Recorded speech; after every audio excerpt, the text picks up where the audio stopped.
What's up, basketball fans? Welcome to the Ratch Report. It has been a while, and my apologies for just not being consistent this year. It's been a hell of a year, but I'm going to be talking about why the Toronto Raptors are playing this season perfectly. Now, you may have several questions as to how exactly is a team that is 3 and 12 playing this season perfectly. I've broken this video into 4 different parts, which I will be discussing as to why the season is going much better than many people have anticipated for the Toronto Raptors. So if you're ready to watch this video, make sure to give it a thumbs up. And if you wish to hit the subscribe button as well, that'd be very much appreciated. So with that being said, let's get into today's video. Now, I know what you're thinking. A team that is ranked at the bottom of the conference that is currently 3 and 12. How is a team playing this season perfectly? Well, there's a lot of different variables to consider when we talk about the Toronto Raptors in particular. But for a team like the Raptors, you also have to realize they may be 3 and 12, but 7 out of the 12 losses they have had, 7 of those losses have come at 5 points or less. So clearly, it tells you the Raptors are playing very competitively,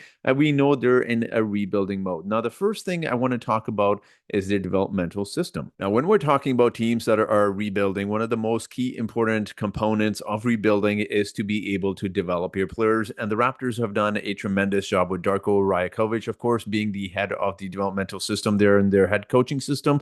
But he has done a tremendous job, and it would be a shame if we didn't start with Grady Dick. Now, Grady Dick, taking a look at his stats here, he has done a spectacular job of not only taking that big leap that not a lot of us have expected. We expected him to become a much better three-point shooter and produce a lot more, but no one really saw this coming with Grady Dick. He went from averaging 8.5 points in his rookie season, which reminder was off to a really shaky start in the first half of the season, to now averaging in his second season with the Toronto Raptors, he's averaging 18.7 points per game.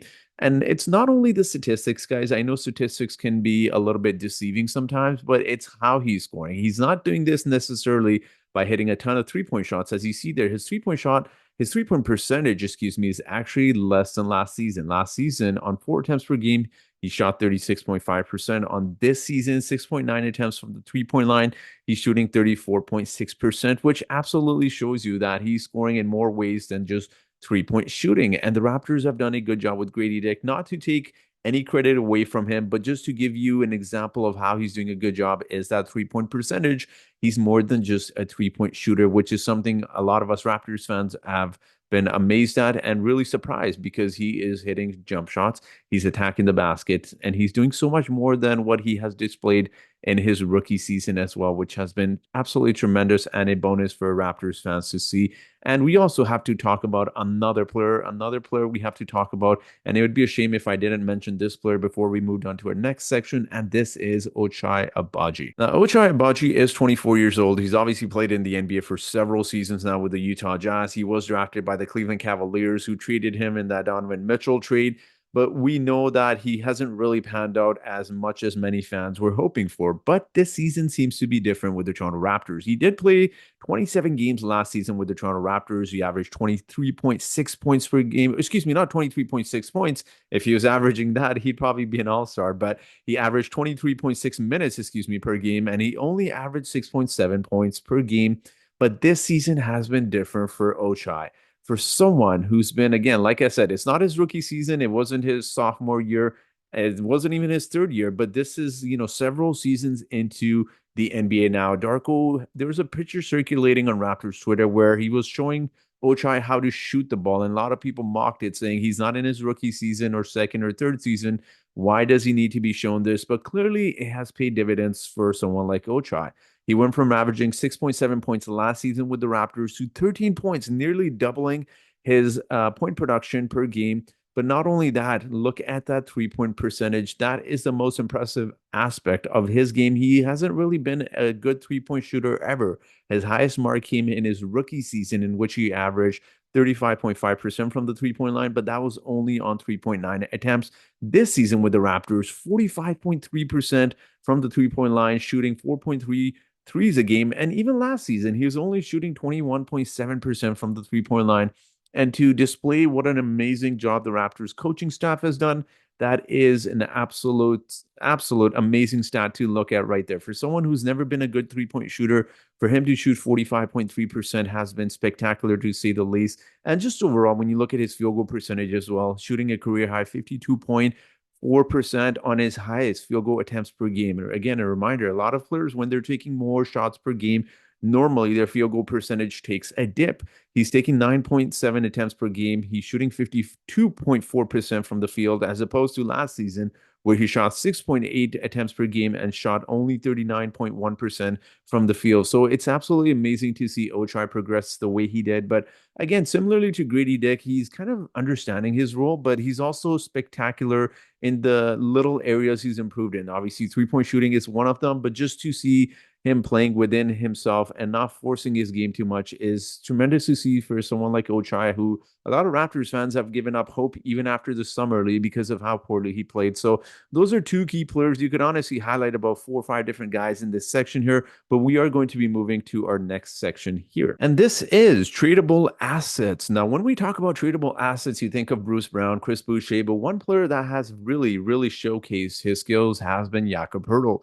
When you talk about Jakob Poeltl, he has absolutely had a spectacular season. He's averaging 17 points, 11.4 rebounds, or approximately around that. Don't quote me if I'm off 0. 0.2, off of that, but he's had a spectacular season. You've seen some of the stats he's been putting up. And this is why it's so important to not only have veterans on your team, but also tradable assets when we talk about rebuilding teams, because ultimately the goal of rebuilding teams is you obviously want picks in return for some of these veterans you want to trade, but also when you're rebuilding, you allow players like Jakob Poeltl not to take anything away from his game, but you also allow him to take more shots. You allow him to be more involved on the offensive side and also showcase what he's able to do. And when you have players, again, respect to Jakob Poeltl, this is not a disrespecter to say he wouldn't be able to do this otherwise. But when you have lesser talent on the roster, you have Jakob Poeltl, he's going to be getting majority of the rebounds. He's scoring a lot more. He's getting more touches as well. And this is why it's so important to have players like Jakob Poeltl, who has actually voiced that he wants to be on a contending team and does not want to be on a rebuilding team. So for a team like the Raptors, it is very important to have players like that. And especially considering how many teams around the league don't really have a center and how hard it is to find good defensive centers. And also one like Jakob Poeltl that aren't selfish, that can come off the bench if they need to, can play as a starting role, will give you good minutes, will give you good defense, can pass the ball as well. The Raptors are very lucky to have that. And it would be absolutely horrible if the Raptors didn't absolutely seriously consider trading Jakob Poeltl. But even some of the other guys they have, like Chris Boucher, you're giving him minutes, you're giving him more touches. You know, you don't have a lot of talent on the roster besides your core guys. This is where players like those really come into play. And this is why it's so important for the Raptors not only to do what they have been doing in terms of development, but also have these tradable assets, which you can go into the trade deadline and offer some of the contending teams, which would love to have someone like Jakob or even Chris Boucher and, of course, Bruce Brown as well. The next section here I want to talk about with the Raptors is buy low, sell high. Now, you can kind of honestly break this into several categories. It's just buy low, sell high, or even buy low. Just keep him and hope he becomes something different, and that is someone like Davion Mitchell. When you talk about Davion Mitchell, his career similarly to Ochai Agbaji, a player that isn't too young. He's not 20 years old. He's, I believe, 26, but a player that has been in the NBA for several seasons, but he's still young enough to the point where you can still keep him on the team if you wish to re-sign him going into the offseason. Or if you want, you can sell high on him. So that's what I mean by buy low, sell high. He was a throw-in for the Jalen McDaniels trade from the Sacramento Kings. The Raptors acquired him. But when you think about someone like a Davion, take this into consideration when we talk about trading him. And maybe a lot of people may not think you might get anything valuable in return. Think of this. What is the team in the Eastern Conference that's dominating? Of course, the Cleveland Cavaliers, but what is something that a lot of teams need that Boston Celtics have right now? Good defensive guards. You look at Boston Celtics, they have Derek White, they have Drew Holiday, and I mean, even when you talk about the Cleveland Cavaliers, the top ranking team in the standings in the Eastern Conference, what do they have? Good guard play.